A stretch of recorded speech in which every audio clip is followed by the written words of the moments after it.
सभी को good morning दोस्तों। मैं विकास वर्मा अपने YouTube channel the term of arc में आप सभी लोगों का हार्दिक स्वागत एवं अभिनंदन करता हूं। आज मैं डिप्लोमा इन आर्किटेक्चर असिस्टेंटशिप के 4th सेमेस्टर में आने वाले subject estimate costing and specification के चैप्टर नंबर 1 के बारे में फुल वीडियो एनालिसिस करने वाला हूं। ये वीडियो कुछ लेंदी हो सकती है, तो कृपया पूरा ध्यान से देखें और हो सके तो पेन और पेपर लेके बैठें ताकि आपको पूरा नॉलेज हो सके। ठीक है दोस्तों, चलिए मिलते हैं यूट्यूब वीडियो में। तो दोस्तों, जैसा कि आप जानते हैं, एस्टीमेट कॉस्टिंग एंड वैल्यूएशन या स्पेसिफिकेशन में हमें 3 चैप्टर ही पढ़ने हैं। भवन, जन स्वास्थ्य, मूल्यांकन, बिल्डिंग, पब्लिक हेल्थ और वैल्यूएशन स्पेसिफिकेशन। इनके बारे में मैंने समरी बता दी थी कि हमें हर एक टॉपिक में क्या क्या चीज हमें पढ़नी है। ठीक है दोस्तों, चलिए शुरू करते हैं चैप्टर नंबर 1, भवन बिल्डिंग। चलिए हम बात करते हैं बिल्डिंग के बारे में। अगर भाई ये बिल्डिंग का प्राक्कलन मतलब कि एस्टीमेट निकालना होता क्या है। अगर मैं आपसे पूछूं कि प्राक्कलन, एस्टीमेट, अनुमान या आकलन एक ही बात है ये, ठीक है, इसके बारे में आप सोचो तो क्या मन में आता है? भाई प्राक्कलन क्या होता है, अनुमान क्या होता है, आकलन होता क्या है, ये हमें क्यों पढ़ना चाहिए ये सब चीजें। तो देखिए, इसका जो डेफिनेशन है, अगर हम सिंपल सी लैंग्वेज में देखें तो भाई आप लोग का कहीं ना कहीं घर होगा, मकान होगा, प्लाट होगा। तो सबसे पहले बनाने के लिए कि सिंपल सा सपोज दैट प्लाट है, ठीक है। प्लाट को बनाने के लिए आपको कहेंगे अरे हमें 1 मंजिल मकान बनवाना है, 2 मंजिल मकान बनवाना है, तो इसमें कितना सीमेंट कितनी बोरी सीमेंट की लगेगी, कितना टन आपका मोरंग लगेगी, सीमेंट बालू कितना खर्चा आएगा, यार कितना खर्चा आएगा मुझे पता नहीं है। तो कहीं ना कहीं वो एस्टीमेट निकालने के लिए जो हम वर्क करते हैं वो हमारा एस्टीमेट, प्राक्कलन, अनुमान या आकलन कहलाता है। समझ गए होंगे आप। किसी भवन को बनाने के लिए जो पहले से ही आकलन किया जाता है कि कितनी सामग्री लगनी है, ठीक है, उसे हम एस्टीमेट कहते हैं। ठीक है, अब बात करते हैं टाइप ऑफ एस्टीमेट। मैंने कुछ यहाँ पर टाइप ऑफ एस्टीमेट लिख रखे हैं, देख लीजिए। प्रारंभिक प्राक्कलन, कुर्सी क्षेत्रफल प्राक्कलन, घनाकार दर प्राक्कलन, स्थल प्रमाण विधि, विस्तृत और पुनरीक्षित, पूरक, संशोधित, वार्षिक मरम्मत एवं अनुरक्षण प्राक्कलन। ठीक है दोस्तों, अब इसके बारे में बात करते हैं। सबके टाइप हैं, एक एक टाइप करके बात करते हैं कि प्रारंभिक प्राक्कलन क्या होता है। जैसे कि आपको सिंपल सा कुछ मकान बनवाना है, ठीक है, तो आप किसी मिस्त्री से गए या उस क्षेत्र में जो एक्सपीरियंस बंदा होता है उसके पास गया कि भैया हमें इतने बाय इतने का रूम बनवाना है, इतने बाय इतने का एरिया है, तो कितना खर्चा आ जाएगा। तो वो क्या करेगा, ऐसे ही अपने एक्सपीरियंस के तौर पर, उस भाई एक्सपीरियंस बहुत मायने रखता है, तो अपने एक्सपीरियंस के तौर पर कहेगा कि आपका इतना एरिया है, आपका इतना खर्चा आ जाएगा। अगर हम इसकी किताबी लैंग्वेज की बात करें तो मतलब यह जो ये प्राक्कलन कार्य की जो ये होता है वो व्यवहारिक ज्ञान या सामान्य कार्यों की लागत के आधार पर अनुमानित किया जाता है। ठीक है, लेकिन इस कार्य को, इस प्रकार के प्राक्कलन को करने के लिए आपके पास प्रशासनिक स्वीकृति लेनी पड़ती है। भाई आप लोगों को प्रशासनिक स्वीकृति आपको लेनी पड़ती है, तभी आप इसका वर्क इस टाइप ऑफ प्राक्कलन में कर पाएंगे। ठीक है दोस्तों, अब बात करते हैं कुर्सी क्षेत्रफल प्राक्कलन के बारे में। ठीक है, तो प्लिंथ लेवल जानते हैं आप लोग, प्लिंथ लेवल को ही कुर्सी क्षेत्रफल कहते हैं। ठीक है, और ये जो प्लिंथ लेवल की हाइट होती है हमारी, वो होती है 900 mm। जो हमारे भाई हम लोग सिंपल सा सड़क से ऊपर कुछ मकान बनाते हैं ना, तो सड़क से जितना ऊंचा आपका मकान है, ठीक है, वो प्लिंथ लेवल होता है। सड़क से जितना ऊंचा आपका मकान है, मतलब जहां पर आपका फर्श होती है, वो हमारा होता है प्लिंथ लेवल। ठीक है, तो प्लिंथ लेवल की अगर हम बात करें तो इस प्राक्कलन के लिए प्रस्तावित भवन का कुर्सी क्षेत्रफल गणना करके निकाला जाता है। ठीक है, प्रस्तावित भवन के समान किसी पूर्व निर्मित भवन की लागत कुर्सी तल के भाग देकर क्षेत्रफल दर ज्ञात कर ली जाती है। सिंपल सा क्या है कि हमें फाउंडेशन से लगाकर प्लिंथ लेवल तक जितना हमें वर्क करना होता है कि हमें फाउंडेशन लगाकर प्लिंथ लेवल तक हमें कितना खर्चा आएगा, तो वह अनुमान या प्राकलन या एस्टीमेट हमारा कुर्सी क्षेत्रफल प्राकलन कहलाता है। ठीक है दोस्तों, अब बात करते हैं घनाकार दर प्राकलन क्या होता है। ये भी एक टाइप है। तो जो घनाकार दर प्राकलन होता है, इसका सिद्धांत भी, जो इसका सिद्धांत होता है वो कुर्सी क्षेत्रफल के सेम होता है। तो कहीं ना कहीं ये और ये चीज इक्वल है।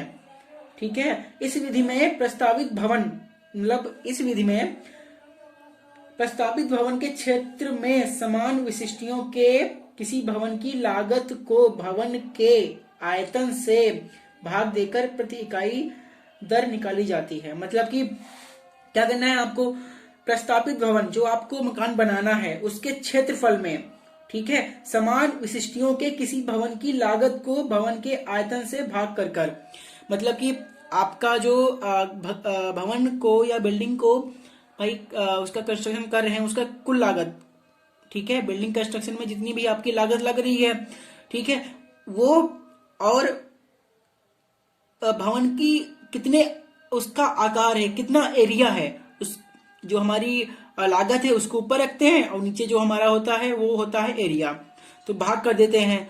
जो हमारा रिजल्ट निकल के आता है वो घनाकार दर प्राकलन कहलाता है। ठीक है दोस्तों, समझ गए होंगे आप लोग कि लागत बटे कॉस्ट अपॉन एरिया या लागत अपॉन क्षेत्रफल, इसका रिजल्टेंट जो होता है वो हमारा घनाकार दर प्राकलन कहलाता है। ठीक है दोस्तों, तो ये हमारा सिंपल सा फंडा रहता है। अब बात करते हैं स्थल परिमाण विधि के बारे में। ये भी एक टाइप ऑफ एस्टीमेट है। इस प्राकलन में भवन की दीवारों की लंबाई निकाली जाती है। ठीक है भाई, इस विधि में अगर हम बात करें तो हमारे पूरे मकान में जितनी दीवारें हैं उनकी लंबाई हम ज्ञात कर लेते हैं। भाई ये हमारा प्लान है, ये दीवार, ये दीवार, ये दीवार, ये दीवार, ये दीवार, पूरी ये दीवार, पूरी दीवार, जितनी भी दीवारें होती हैं उनकी हमें लंबाई निकाल लेते हैं। ठीक है, तथा इसकी लंबाई को दीवार की प्रति मीटर लंबाई की दर से गुणा कर देते हैं। मतलब कि जो हमारी जितनी भी हमारी दीवारें हैं हमारे मकान में, ठीक है, उसकी लंबाई को, ठीक है, दीवार की प्रति मीटर लंबाई की दर से गुणा करके प्रारंभिक लागत ज्ञात की जाती है। समझ गए मेरी बात को? मतलब कि क्या कहता है ये, इस लंबाई को, भाई हमारी टोटल जो लंबाई निकली है, ठीक है, दीवार की प्रति मीटर लंबाई को, जो टोटल एरिया, टोटल हमारी लंबाई, टोटल लेंथ ऑफ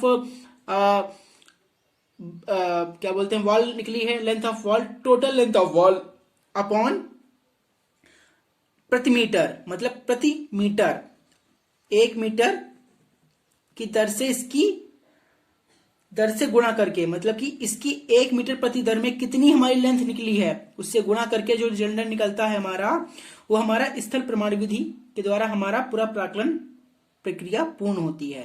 ठीक है दोस्तों, समझ गए होंगे आप लोग। हो सके तो नोट डाउन कर लीजिए कि जो इंपॉर्टेंट भी है स्थल प्रमाण विधि, मतलब कि इस प्राकलन,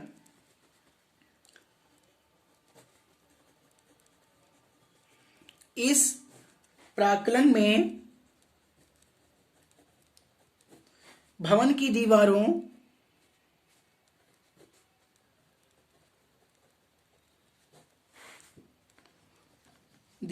की लंबाई निकाली जाती है। ठीक है, सबसे पहले दीवार निकाली जाती है तथा इस लंबाई को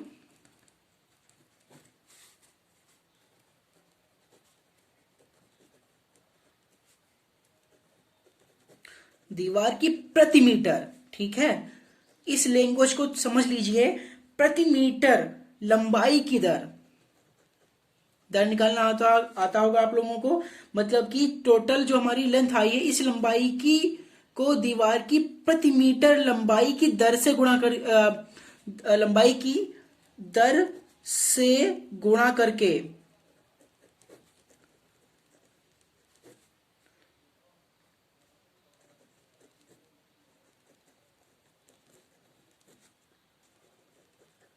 प्रारंभिक लागत ज्ञात की जाती है।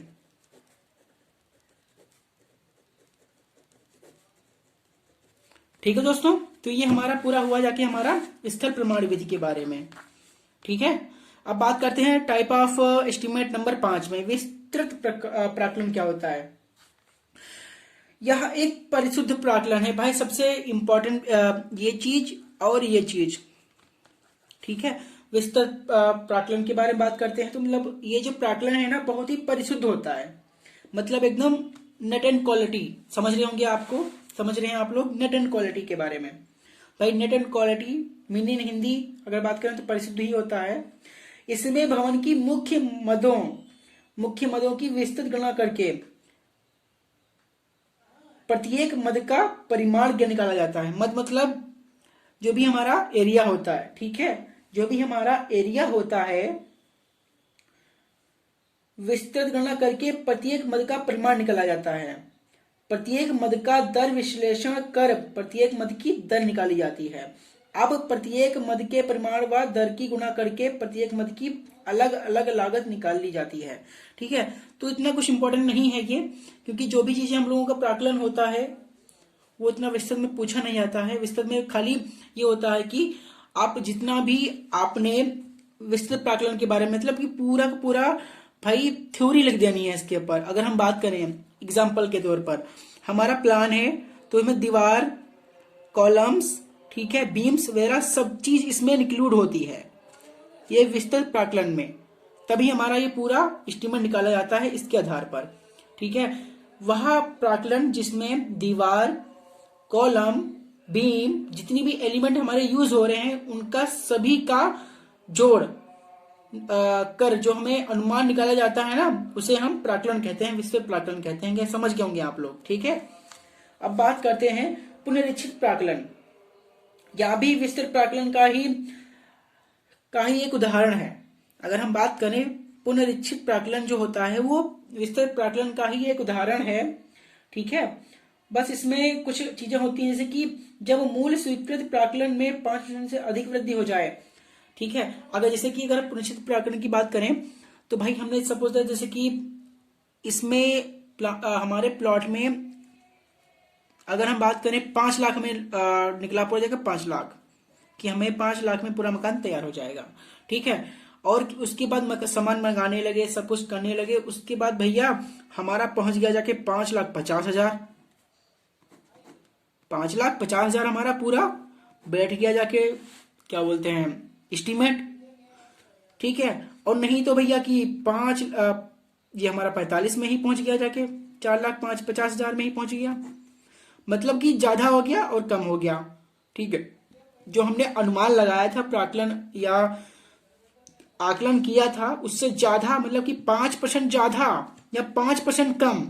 ठीक है, अनुमान जो होता है वह पुनरीक्षित प्राक्कलन के अंतर्गत ही आता है। समझ गए होंगे आप लोग, मतलब कि जो हमें अनुमान लगाया है समय जो हमारी एक सिंपल सी रेखा के ऊपर ग्राफ चला जाए या नीचे चला जाए।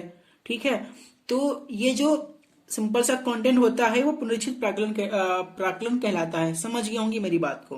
अब बात करते हैं पूरक प्राक्कलन के बारे में। यह विस्तृत प्राक्कलन है। जो पूरक प्राक्कलन है ना वो विस्तृत प्राक्कलन, ये चीज और ये चीज कुल मिला के कुछ सेम ही है, इनका वर्ग जो है बिल्कुल सेम ही है। ठीक है, उस अवस्था में तैयार किया जाता है जब मूल कार्य में कुछ अतिरिक्त कार्य करने की आवश्यकता होती है। अब भाई पूरक प्राक्कलन क्या होता है। अगर हम बात करें पूरक प्राक्कलन की, चलो एक रूम है, रूम भाई तैयार कर दिया, एक रूम में लागत सपोज 1 लाख रुपए आई, सब कुछ मिला के फर्श, दीवार, पेंट हर चीज। उसके बाद मन कहा कि अरे यार इसमें विंडो नहीं है, विंडो बनवा लेते हैं या ड्रायर बनवा लेते हैं या पूजा घर बनवा लेते हैं इस मकान में, मतलब इस रूम में।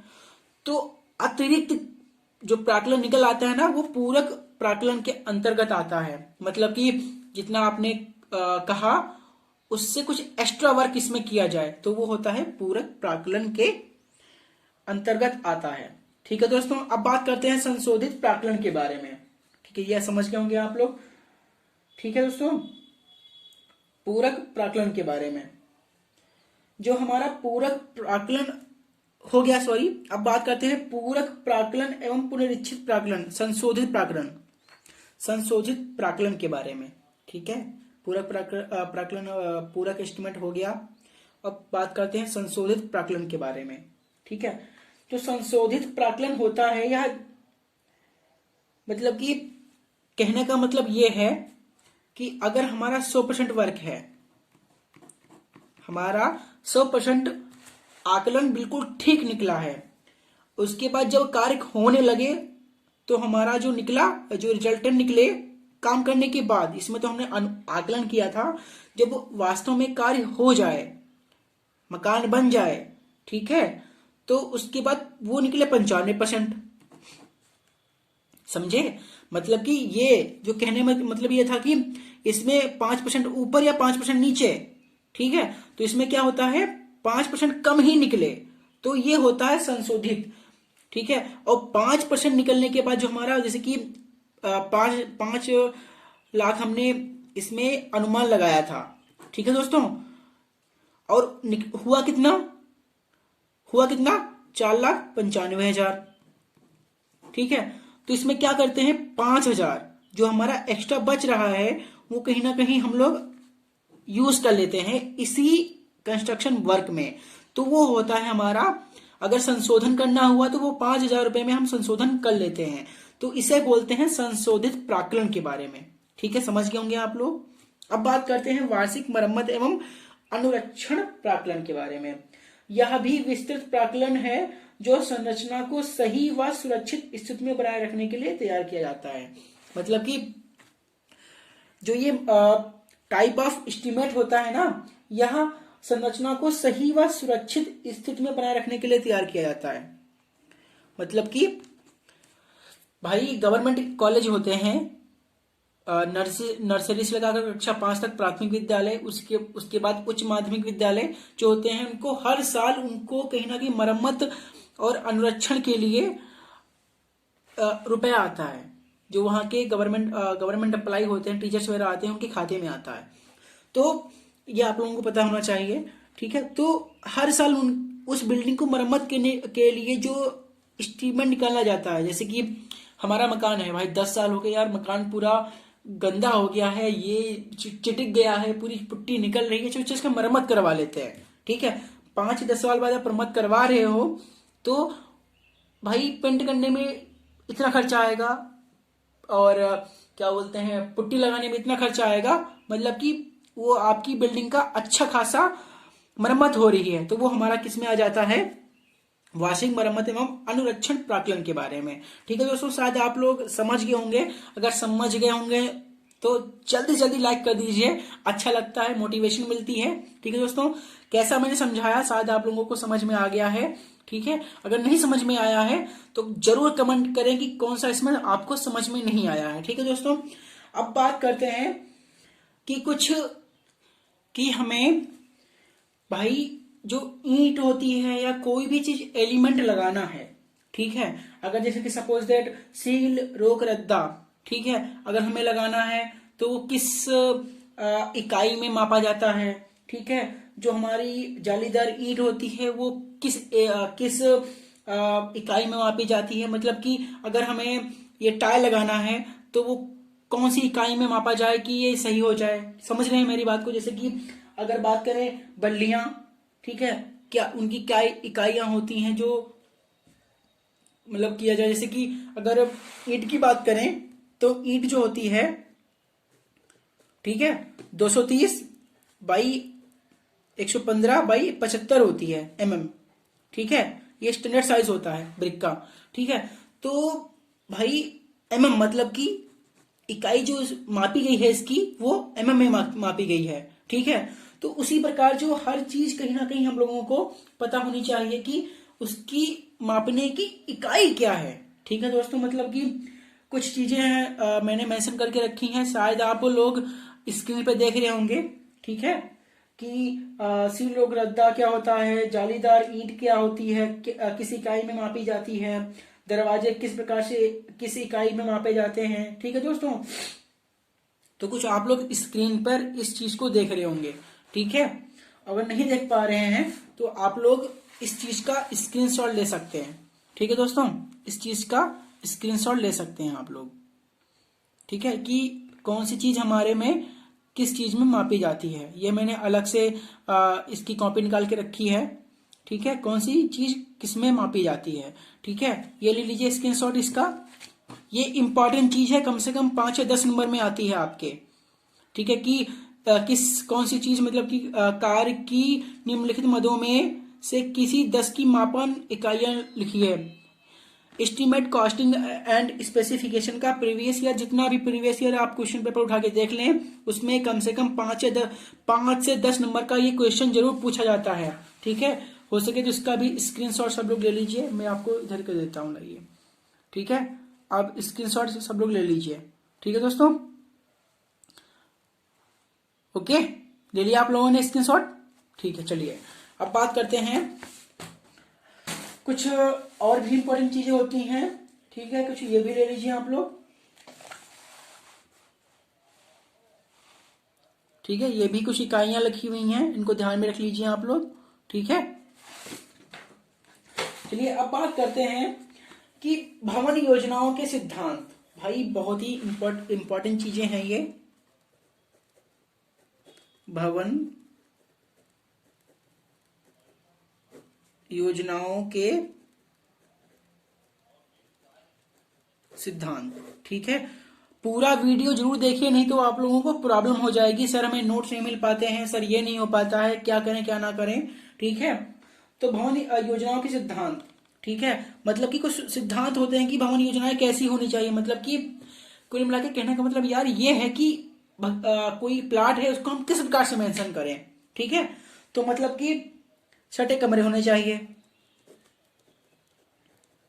सटे कमरे व खंड, ठीक है।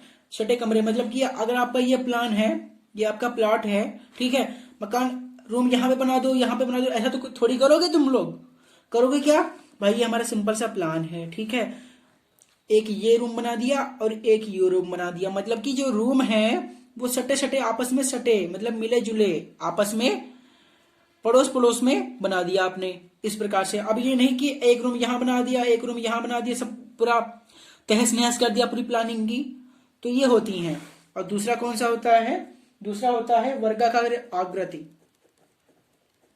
वर्गाकार आकृति होनी चाहिए, ठीक है। अब ये नहीं कि इसके अंदर आप गोल गोल कमरा बना रहे हो सर्किल में, कोई त्रिभुज में मकान बना रूम बना रहे हो इसी प्लाट में, तो वो सही नहीं रहता है ना। आप सिंपल क्या करो, वर्गाकार आकृति, मतलब कि ये जो रूम बने हैं वो आपके वर्गाकार आकृति में ही बने हुए हैं, ठीक है दोस्तों। और तीसरा क्या है, मितव्ययी रचना। मितव्ययी रचना मतलब कि एक हर चीज का एक स्टैंडर्ड साइज होता है। मतलब कि अगर लिंटल की बात करें तो लिंटल है भाई 10 से 11 फीट का रख सकते हो आप। अब ये नहीं कि 6 फीट का लिंटल रख दिया, अब नीचे झुकते जा रहे हैं, धड़म धड़म से हमारे सिर लगते जा रहे हैं। अब ये नहीं कि 20 फीट पे ऊंचा लिंटल डाल दिया आपने, वो भी सही नहीं रहता है। तो मतलब मितव्ययी रचना होनी चाहिए, मतलब कि हर चीज स्टैंडर्ड साइज होनी चाहिए, ठीक है। अब बात करते हैं ऊंचाई की। ये इंपॉर्टेंट चीज है, ये नोट डाउन करते रहिए आप लोग। ऊंचाई मतलब कि हर एक मकान की ऊंचाई ठीक होनी चाहिए, मतलब कि मितव्ययी होनी चाहिए। ये नहीं कि आपने लिंटर 20 फीट पे डाल दिया, 15 फीट पे डाल दिया, वो ठीक नहीं रहता है भाई। तो हर चीज मितव्ययी होनी चाहिए, ठीक है दोस्तों। अब बात करते हैं छत का आवरण। अब भाई छत के आवरण की बात करें, ठीक है भाई। छत का जो आवरण होता है, ठीक है, वो जो होता है वो किसी काम का नहीं आता है, ठीक है। जो छत का ऊपर आवरण होता है, मतलब कि छत के ऊपर जो छत डाल दी जाती है लोग, ठीक है, वो किसी काम का नहीं होता है। भाई जिसे बोलते हैं दुछतिया, ठीक है, दुछतिया से बोलते, दो छत बोलते हैं, तो वो कहीं ना कहीं ढालू होनी चाहिए, या सिंपल सा मतलब कि इस प्रकार से ढालू होनी चाहिए, ठीक है, या सिंपल सी क्षेत्रफल मतलब कि हॉरिजॉन्टिकल मतलब कि सिंपल समतल होनी चाहिए, इस प्रकार से होना चाहिए, ठीक है। अब बात करते हैं परिचलन। परिचलन मतलब कि आप घर के अंदर घुसने में, आने जाने में कोई प्रॉब्लम ना हो, ठीक है दोस्तों। अब वायु प्रकाश, वेंटिलेशन, वायु व प्रकाश। अब ये नहीं कि प्लानिंग कर दी, खिड़की विंडो को दी ही नहीं अंधेरे में सब मरे जा रहे हैं ठीक है, तो ये नहीं होना चाहिए।